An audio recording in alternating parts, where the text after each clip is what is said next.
So, Deadpool and Wolverine has been doing the rounds for several days now. At this point, it's nearly crossed the $500 million mark. It's gone down with the highest opening for an R-rated movie of all time, which is quite impressive and not a surprise at all. Whilst everyone's doing their spoiler reviews now, seeing as though the film has marinated for a couple of days, instead of doing a spoiler review, I just want to talk about certain cameos and the costumes of said cameos. Because again, like I said in my spoiler-free review, there was a lot going on up on screen. Some things happened in the flash of a lash. Other things were happening right in front of your face, ample screen time, and you're thinking, I can't fucking process this right now. What's going on?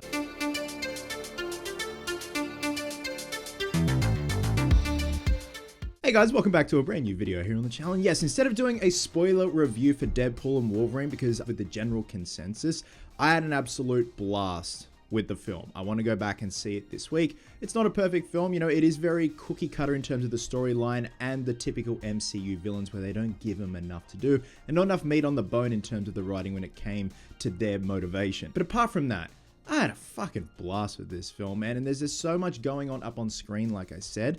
But in this video, I just want to touch on some of the cameos that stood out to me and also some of the costumes with those cameos. Now, I'm not going to cover all the cameos because, like I said, flash of a lash, some you blink, you miss it. Some were just in the background and not really worth talking about, and it just was a pretty plain Jane costume, and I understand that. But there are others that I definitely want to touch on, and one particular cameo that doesn't have the most involved costume, but holy shit, they did it. I can't believe it. So these are in no particular order at all. But can I just say before we get into the cameos and the costumes, and of course, spoiler alert, can I just say, it was so good to see the blue and yellow suit that Hugh Jackman wears up on screen and just to see what it goes through, the weathering. My only complaint, and I'm pretty sure I'm speaking for a lot of people, is that they didn't keep the shoulder pads when he lost his sleeves. They seem like they were quite intact, so I don't know why you just ditch them, because again, it's that silhouette at the end of the day. It's like Batman. Wolverine has a very certain silhouette, and those shoulder pads definitely help. So yeah, once again, these are in no particular order, but right off the bat, and it's actually one of my favorite costumes next to Jackman's costume in the film, and that is Channing Tatum as Gambit. As soon as he walked through the door, besides two other cameos in that room that I'm excited to touch on, I was so excited. I was excited that he finally got the chance to play Gambit. The Gambit movie has been in development hell for the longest time, and then when Disney acquired Fox, things kind of just went down the shitter. And I do feel sorry for the guy. He seemed very invested in the character, but in Deadpool and Wolverine, I think he was definitely one of the highlights. You can tell he's gone into this and given it his absolute all, possibly under the mindset that this is the only time he's going to play Gambit. I hope that's not the case. I hope he goes on to do bigger and better things with the character and possibly even get his own solo film. But looking at the costume, it's spot on. Even the cowl, the way it hugs his face, the shape, the hair, the coat, the chest armor, his accent as well. And even though Ryan Reynolds gives him shit about it, I think it's brilliant and just such a good representation of how Gambit looks, not only in the comics, but also the animation, and just Channing Tatum as well. Like he breathes life into that costume. You have to override the costume or the costume will override you, especially when it comes to a specialty costume that's quite restrictive and stuff like that. I can only imagine how restrictive things are in that cowl, but again, he's fucking Gambit, man. He looks great. And then when we see Jennifer Garner as Elektra, I was like, oh, you're back. And she looks great. She looks jacked.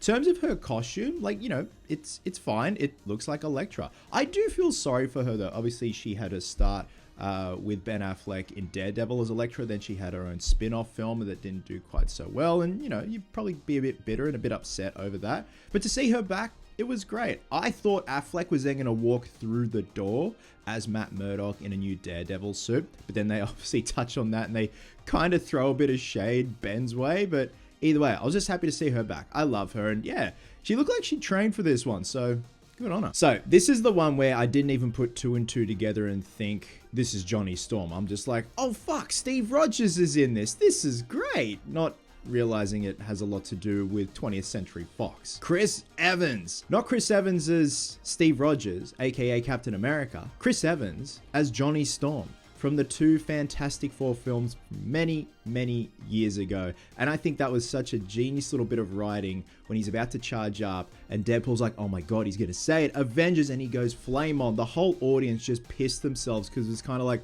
duh. Course. Now, a lot of these photos are out of order. There is a photo of him without his poncho on that I'm gonna have a look at when it comes to his Fantastic Four specialty suit. But he looks great. Like, I love the rugged look. It's very much like Nomad Cap. And then we see him as the Human Torch before Pyro fucks him up and he smashes his nuts on the billboard. Now we're gonna head into the Wolverine variant. So we're gonna start off with Patch. So this is when Logan was convinced that this disguise would hide him from the world, very much like Clark Kent.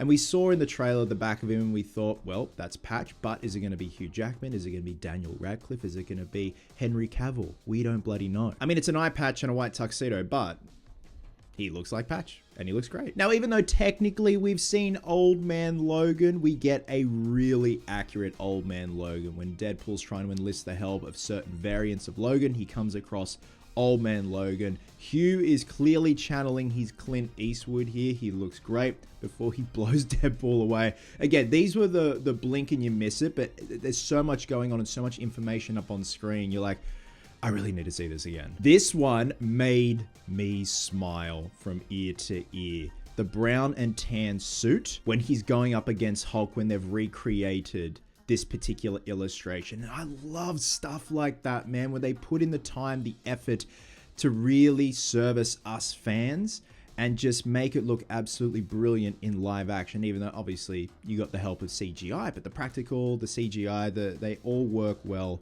together. I'm just gonna go back to that shot, man. Like, that suit looks great. If that was the final suit in the entire film of Deadpool and Wolverine, I'd be totally okay. But at the end of the day, I definitely have a soft spot for the blue and yellow. And then, of course, we get a glimpse of Hulk. We don't know exactly which Hulk it is, like whether it's Banner, whether it's Norton, whether it's Ruffalo. It looks like an amalgamation, but also probably just a generic looking Hulk. So this is the Age of Apocalypse Wolverine, or as I call him, Glamrock Wolverine, where he's missing his left arm from Cyclops blowing it off. Again, they're really going into the nerdy stuff of the different variants of Wolverine and how Wolverine has appeared over the decades. Again, a great representation of how he originally looks in the comics to live action. I don't know if that's Hugh's actual body, because this particular body type is jacked to the nines. Hugh has a very particular muscular structure. I don't know if that's a proper word, but he definitely has a look when he's put on a lot of muscle. This does not look like his body. He looks a lot bigger and like he's had a massive bulk. Next up is the crucified Logan from the Uncanny X-Men number 251. This is back in 1989. And again, like Age of Apocalypse Wolverine, talk about really doing it justice from comic book pages to live action. I mean, look at the comparison here of the cover to this. They've even got the purple looking skulls on the ground, the way the green, the yellowish radioactive green is lit from behind the X. It just looks incredible. Next up, the cavalin. Wow. First off, I can't believe they had the balls to do this, and that's what I touched on in my spoiler-free review. I had heard murmurs that Henry was going to be in the film, whether he's going to be a variant or an MCU character of other sorts.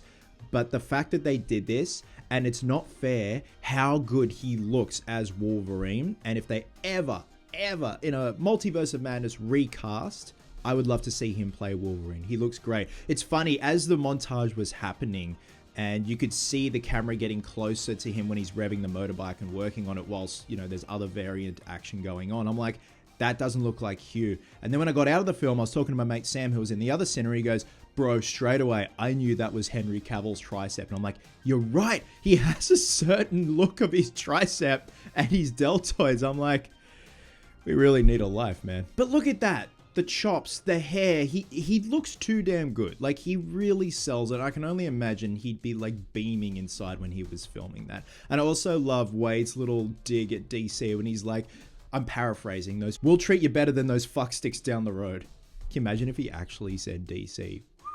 Ooh, Nelly. And I'm pretty sure this is a throwback to Mission Impossible Fallout when he reloads his arms when he's fighting with Cruz in the bathroom, when he loads up his claws.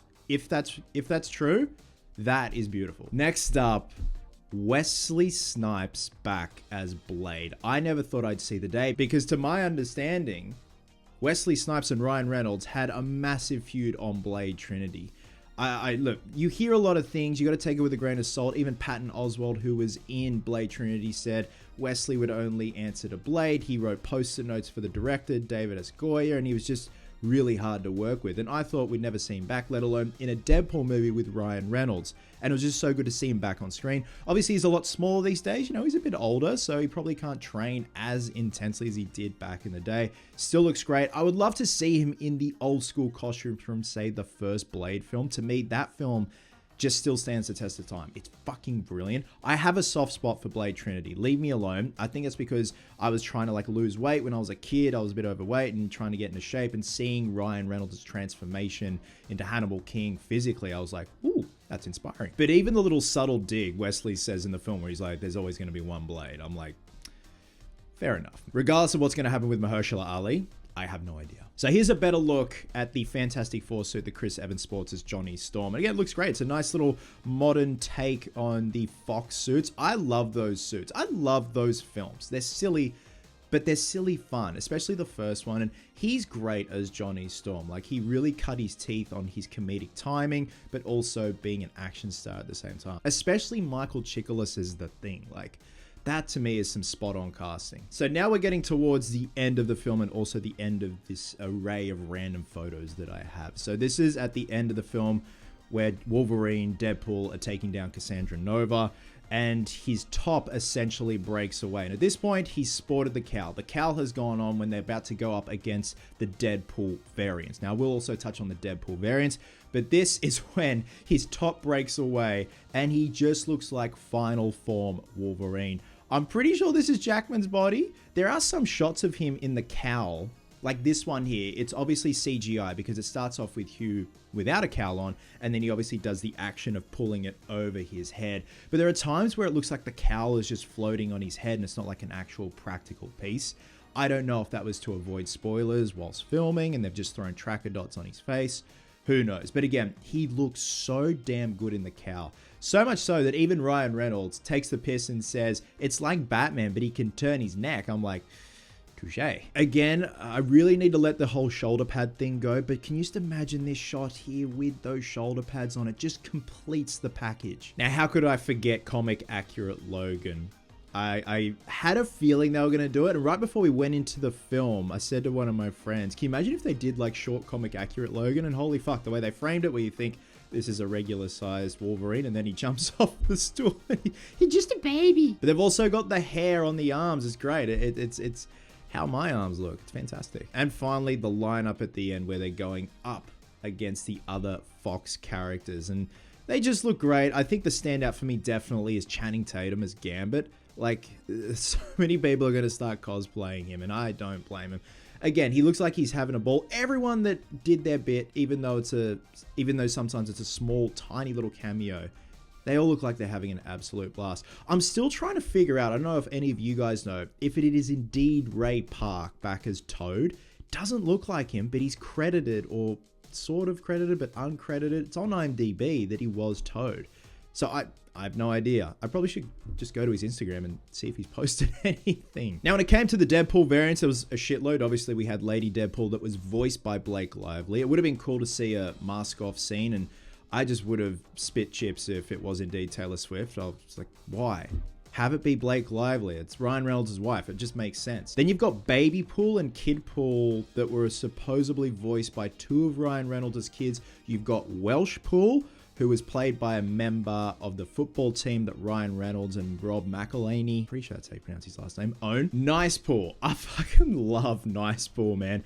And just that simple notion of him not having regeneration abilities and Wade uses him as a human shield. So there you go, guys. Even though I didn't touch on every cameo, those are the particular cameos and costumes that stood out to me. I just want to do something a bit different instead of just doing a spoiler review. I'd just be repeating what a lot of people are saying. And obviously, you know me, I'm a costume guy. I love my costumes. And it was so cool to see, even though some cameos had a little bit of screen time, just to see the effort that was put into said costumes.